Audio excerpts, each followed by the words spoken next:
new survey finds the average Wisconsinite drinks more than 33.5 gallons of beer every year.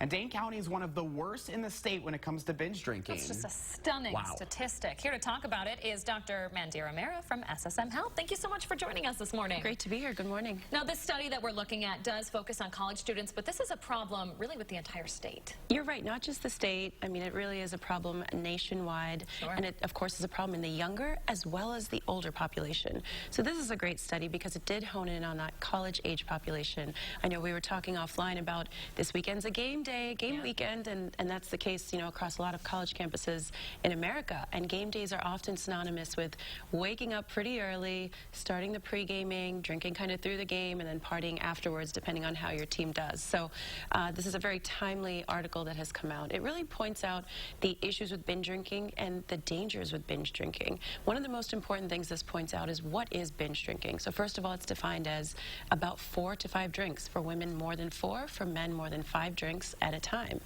Now, often the average college-age student will drink 4 to 5 times that. And so you think about the definition and then what's actually happening.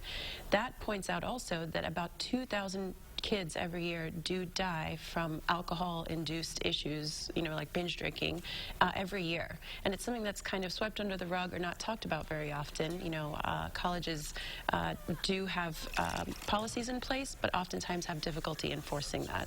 The reason this is also important is this affects, of course, the pressures for younger children. A lot of college-age kids were interviewed and said it's routine for them to feel the pressure that to kind of fit in with their peers, they feel the pressure that they need to drink more and to be able to hold their alcohol. And they often said, well, the girls or the boys that were able to drink more were the cooler kids. And so there's that social pressure to really fit in. This also affects the teenage population. Many people have shared stories. We may have stories that even as teenagers, if you were the cool kid, you were invited to the cool parties because you drank. And if you didn't drink, you were not invited to the parties. Why should I take Mandira? She's not super cool. She's not going to drink with us. And then so you feel sort of the opposite pressure. This is super important because the teenage brain is still developing. In adolescence, it's think of it as the wiring still forming. We need that brain to be sharp and optimized, but when it's not optimized, this can lead to many different things, both socially, mentally, and physically. Socially and psychologically, if you drink before the age of 13, 14, that actually leads to a statistic that you may be more likely by 4 to 5 times to have a drinking problem later, compared to people, their peers that waited till about 21.